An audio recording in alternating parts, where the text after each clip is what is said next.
Estamos apresentando mais um programa Fentech TV. E hoje nós temos a satisfação de estar entrevistando o Dr. Paulo Zancanelli. Dr. Paulo, nós agradecemos a tua presença, a tua participação no nosso programa e gostaríamos que o senhor desse aí uma introdução, dizendo aí qual a sua atuação, a tua área de atuação e tal. Wilson, muito obrigado aí pelo convite, um abraço aí para todos os telespectadores. E a atuação nossa no escritório é na área civil, na área trabalhista, na área de família e empresarial. Muito bem. O senhor também participa da OAB? Sim, sou conselheiro da Ordem também. Conselheiro da Ordem. Muito bem. Bom, vamos aí para a primeira pergunta, né? Vamos focar essa entrevista mais na área do direito civil, que cuida de um assunto muito importante, que são testamentos e inventários. Em linhas gerais, como é que funciona a partilha de herança? Certo. Quando nós estamos falando, Wilson, sobre herança, nos remete à questão de inventário, não é? E nós temos basicamente dois tipos de inventário. É o inventário extrajudicial, isso é recente, é de 2007 para cá, onde a pessoa que quer fazer o inventário ele pode optar por pelos dois ritos, ou pelo extrajudicial ou o judicial. Os requisitos do extrajudicial basicamente são três. Os herdeiros não podem estar brigando, tem que haver um consenso entre eles, não pode ter ocorrido um testamento anterior, e uma outra questão é que os herdeiros têm que ser maiores e têm que ser capazes. Se não satisfazer essas três condições, aí é obrigado a ir para o rito do judicial. Tem um juiz que vai tocar todo esse inventário por meio do processo judicial. Quais são as vantagens, então, do inventário extrajudicial? Que foi até um incremento, né? O legislador teve esse espírito para facilitar, porque inventários a gente sabe que tem inventários que demoram anos. Já teve inventários, por exemplo, que a gente teve acesso que corrompeu todo o bem da família porque virou 20 anos. A hora que foram partilhar os bens, aqueles bens já não pagavam nem os impostos, não é? Então, o inventário extrajudicial, atendendo esses três requisitos que a lei manda, a pessoa vai até o cartório, junta a documentação, tira uma certidão lá que tem que apresentar que realmente não tem testamento e vai por esse rito. E consegue, em muito pouco tempo, ter uma escritura e que com essa escritura vai servir o quê? Para passar os bens para os herdeiros, os carros, enfim, consegue transmitir todos esses bens. Então, o inventário é um procedimento que ele vai fazer o quê?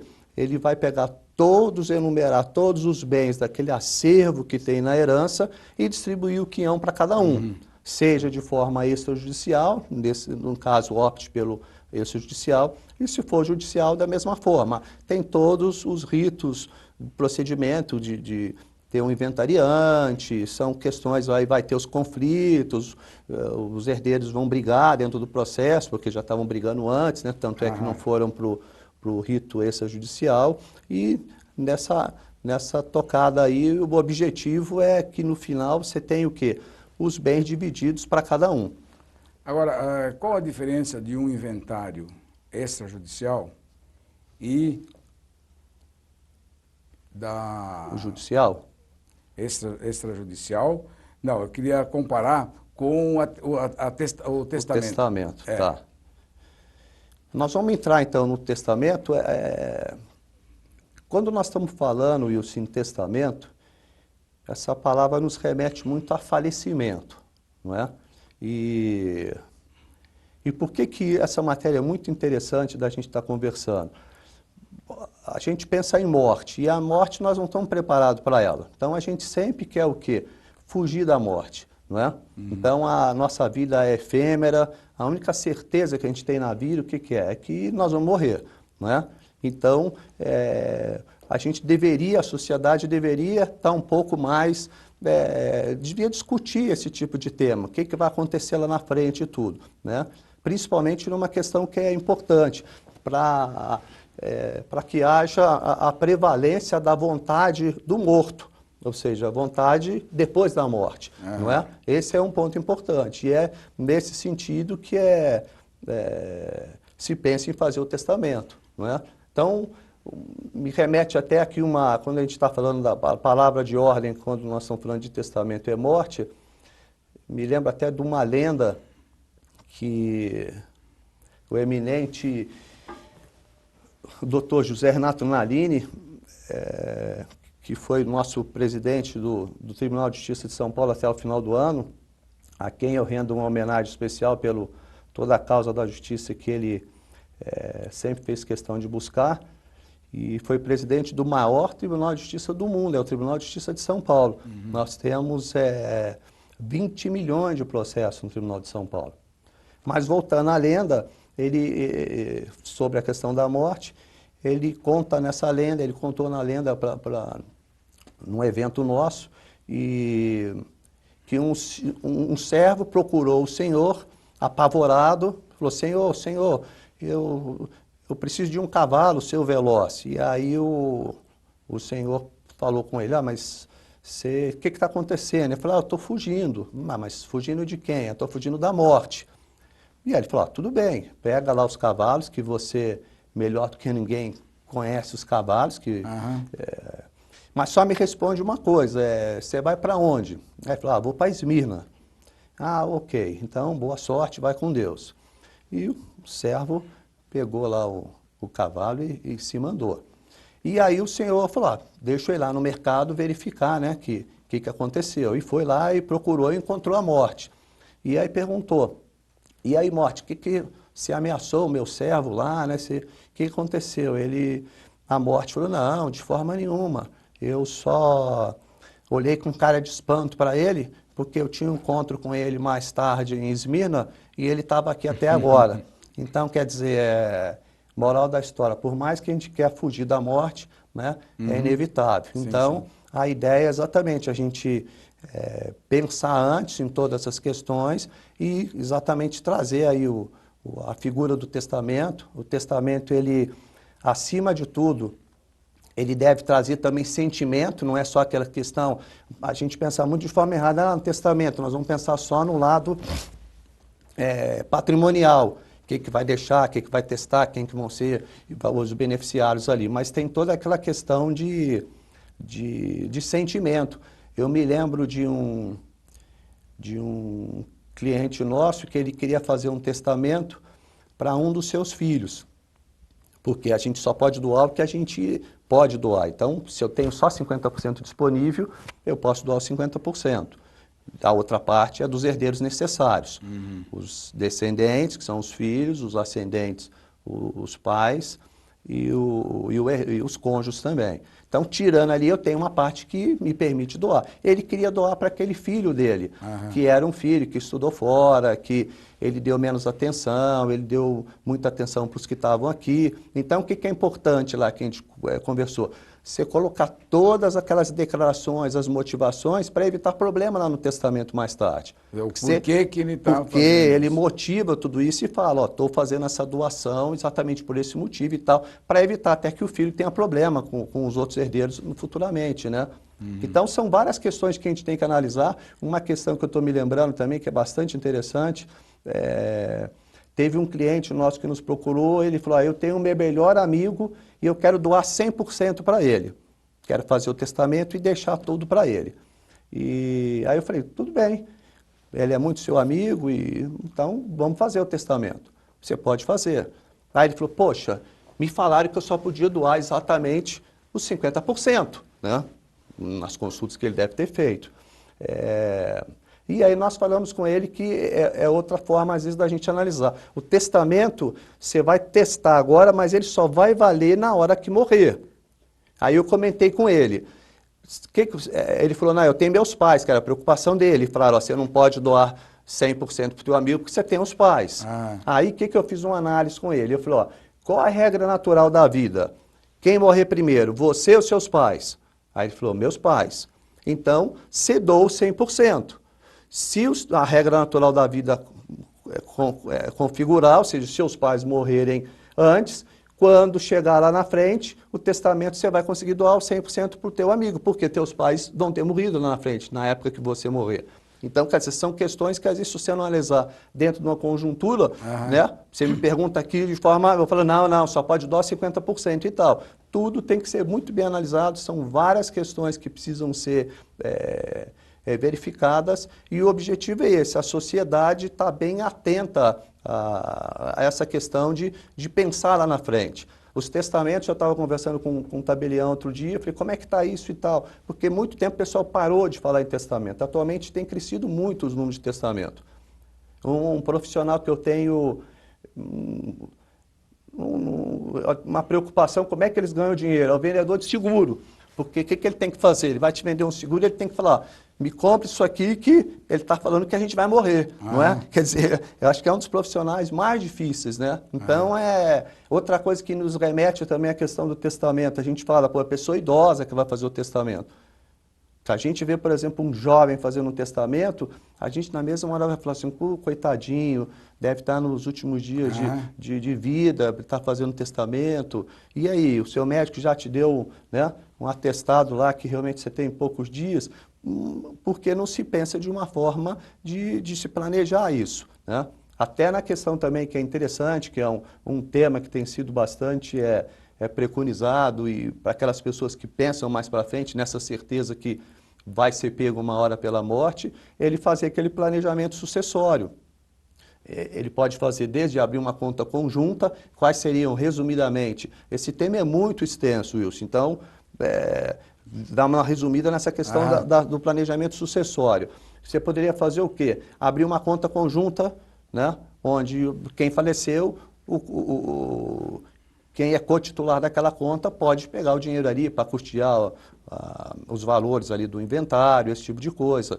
Você fazer uma outro tipo de operação, a previdência privada. Muito pouca gente, às vezes a gente pergunta, e o VGBL? O VGBL não entra no inventário, então é uma forma de você tributar menos lá na frente, mas não vai ter que pagar o ITCMD, que é os 4% do inventário, não vai ter todas aquelas despesas que você teria. Então você faz o VGBL, ocorreu o óbito, os herdeiros aqui que conseguem, quem for os beneficiários, conseguem levantar aquele valor. Você fazer seguro é outra forma de custear até o inventário, não é? A própria doação, e você pode fazer doação com usufruto, impenhorabilidade, incomunicabilidade, né? Inalienabilidade, se você não quer que aqueles bens sejam vendidos, ou você quer usar aqueles bens porque vai ter aluguel daquilo até se morrer. Então, você pensar a longo prazo é a melhor forma, tendo em vista que a questão da morte, que é o que a gente mais tem certeza que vai nos pegar, né? E a ideia é que, mesmo que a morte nos reserve, né, uma morte prematura e sofrida, na medida que a gente estiver mais preparado, com certeza vai atenuar o nosso sofrimento, né? Então, esse tipo de coisa você já tem uma... Tivemos aí nesse final de semana, né, um grande executivo, né, que nós tivemos aí, o Roger Agnelli, que aproveito até ao vivo aqui também para render meus sentimentos aqui a toda a família enlutada, que foi pego aí no imprevisto pela questão da morte. Então, a morte prematura, a morte, ela é iminente. Então, essas questões são interessantes a gente sempre debater na sociedade, pensar para frente, porque se a gente não tiver alguma coisa que na nossa vida sendo efêmera e pensar nesses institutos que hoje a gente pode fazer, o que acarreta isso só deixa um grande problema para a família. Por quê? A hora que você está falando de inventário, o que me vem na cabeça e que ocorre direto? É uma possibilidade de briga com os herdeiros, isso é quase certo, né? Uma burocracia tremenda, a gente tem uma burocracia grande para estabelecer mesmo que for um inventário extrajudicial, você vai ter que ir atrás disso, né? E a questão dos tributos. Você vai ter muitas despesas, você vai ter um tributo, que é os 4% de todos os bens. A despesa do inventário judicial, ela é maior do que o extrajudicial? É bem maior. Bem maior. Você vai ter os custos do processo, os honorários dos advogados são bem maiores, vai às vezes até 20% do valor do bem. E a extrajudicial ela pode fazer antes. Isso é o judicial. inventário... E aí é muito mais rápido, né? Você não tem custas processuais, né? Você vai ter exatamente a despesa que é direta, que é do tributo, que qual é o tributo padrão? Que é o imposto de transmissão de todos os bens e da doação. No caso de São Paulo, você vai pagar 4%. Né? Então, você vai ter o pagamento dos tributos, vai ter as despesas com advogado, aqueles custos, mas é algo que é muito mais sério. Dentro de um mês, mais ou menos, você já tem uma certidão e já consegue usar a tua escritura do testamento ali para fazer as transmissões dos bens dos herdeiros. Bom, o inventário extrajudicial, então ele pode estar detalhado todo, não tem esse problema de 50%, não 50%, ele pode estar... O inventário ele vai pegar todos os bens, tem 5 imóveis, tem as obrigações, os direitos, tem ações, ele vai enumerar, nos 2 inventários vão acontecer isso, a ideia é você elencar todos os bens que tem, e se também não elencou, você faz uma sobrepartilha lá na frente, esqueceu alguma coisa, você acrescenta no inventário. Importante é, se possível, fazer antes de morrer. Por quê? Você, de repente, vai tributar menos, né? Você vai ter uma proteção patrimonial, você vai prevalecer a vontade de quem está doando, quem está testando antes da morte. Então, ele também quer falar, eu quero deixar esse relógio. Tem até um instituto que criaram há pouco tempo que chama Diretivas Autônomas da Vontade. É como se fosse uma ata notarial, não chega a ser um testamento, mas posso falar, esse relógio eu quero que fique para esse filho, eu quero ser cremado, você pode pôr isso no testamento, mas tem essa DAV também aí, que é uma declaração que você também consegue que algumas vontades depois que você morrer sejam sustentadas, prevaleçam. Muito bem, vamos para um pequeno intervalo e voltamos a seguir.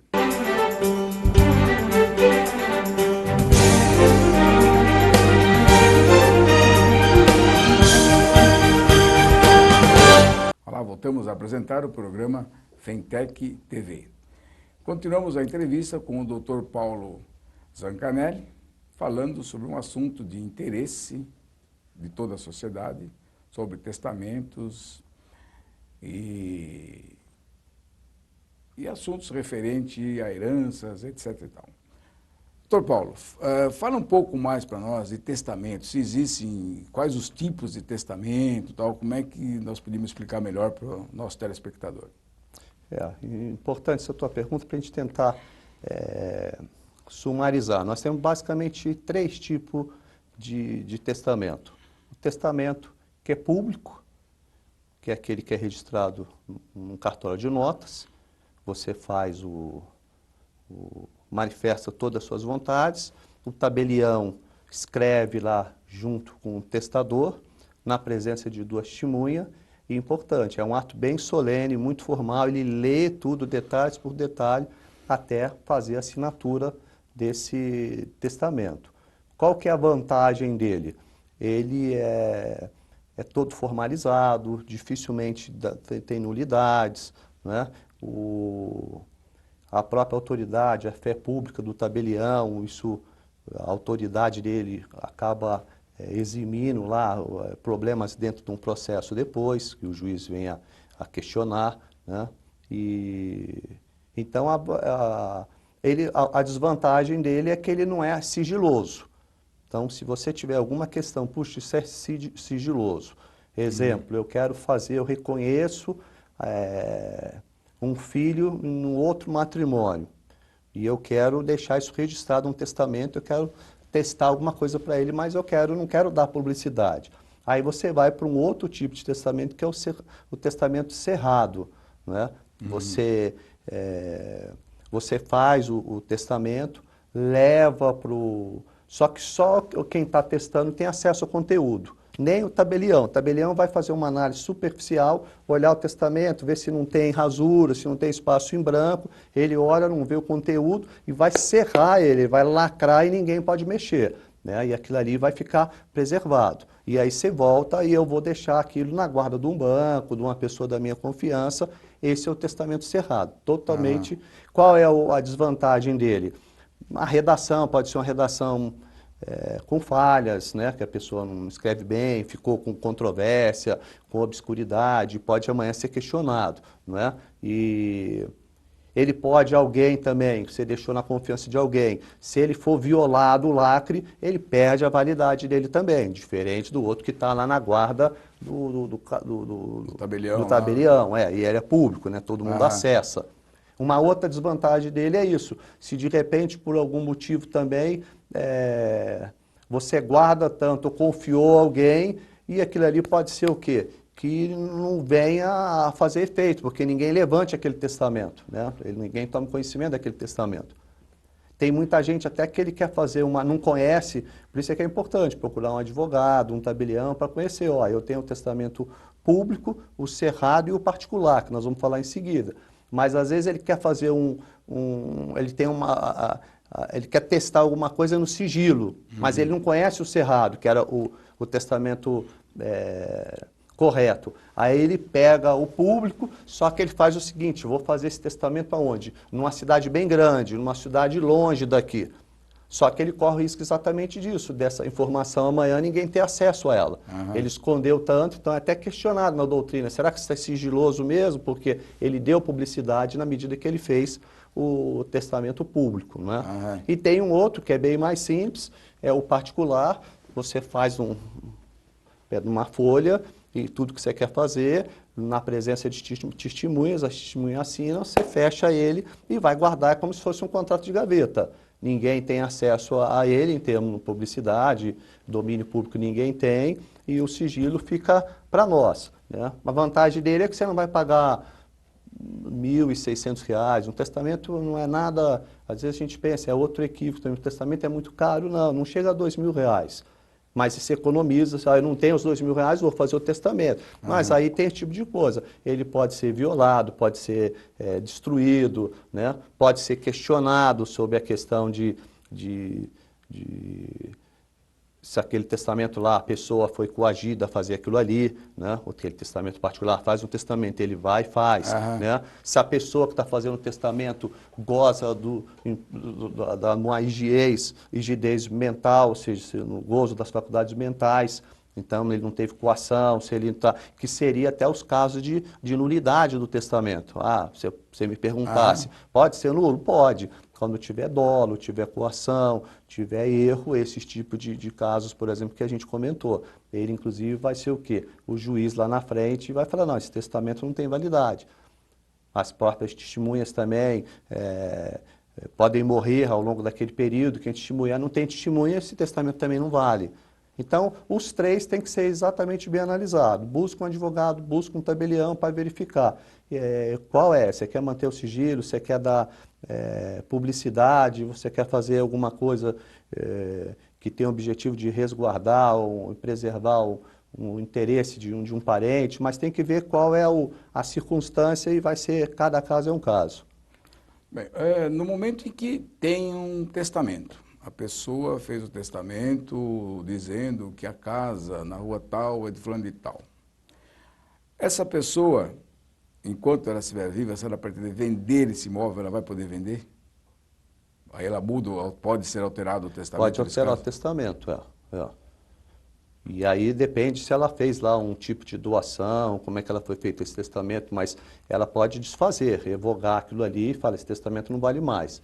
Se ele for particular, ele rasgou. Se foi o outro, que é o cerrado, onde ele tem um registro no cartório daquela autoaprovação do tabelião, ele vai lá e comunica, esse testamento aqui foi violado, eu não quero mais, também cancelou. Isso é público também. Você pode fazer quantos testamentos quiser. Doutor, é obrigatório fazer inventário? Sim, você tem um prazo antigamente era 2 meses, hoje eles falam em 60 dias, dependendo dos dias úteis, né, dos dias do mês, dá uma diferença.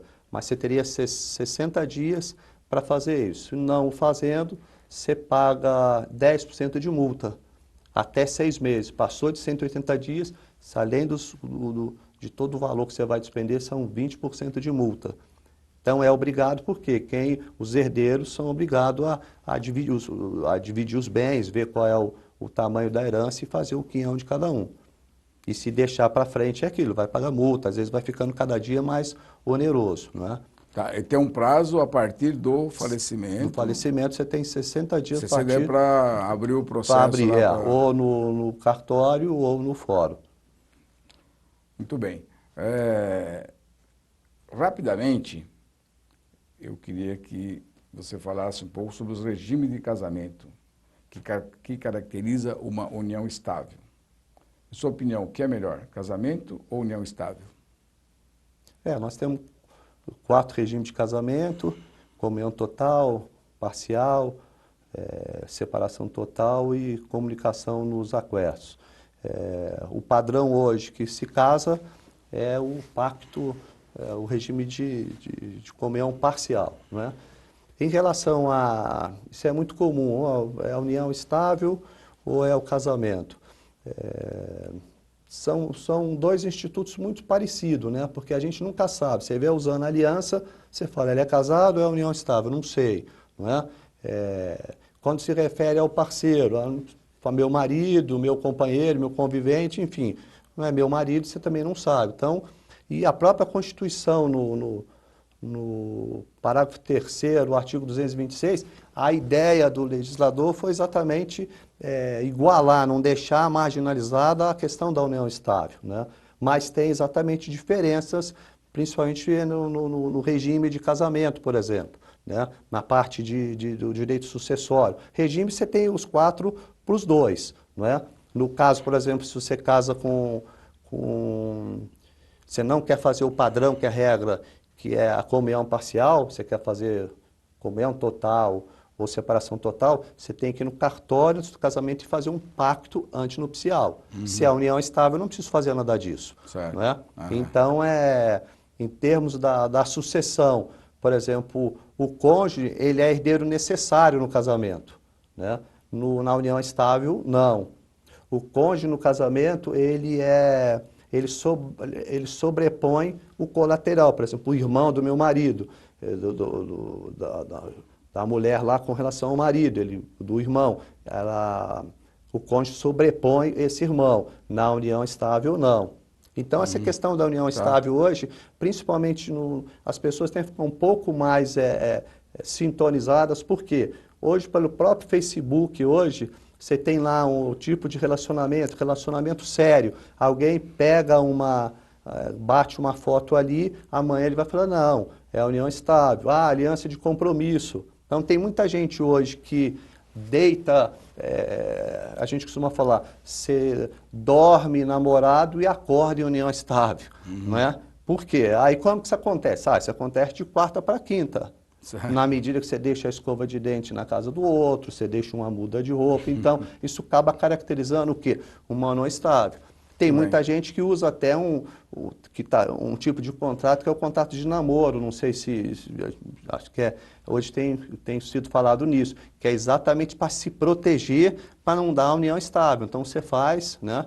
Jogadores de futebol faz isso bastante, então para não ter que partilhar os bens, não caracterizar uma união estável, os tribunais hoje têm reconhecido esse tipo de contrato. Muito bem. Bom, infelizmente esgotamos o nosso tempo, né? Já passaram 2 minutos aí. E eu quero agradecer a sua participação, Dr. Paulo, no programa Fentech TV e voltaremos a entrevistá-lo numa próxima oportunidade. Muito bem, muito obrigado e até a próxima. Muito obrigado pelo convite. Um abraço e até a próxima.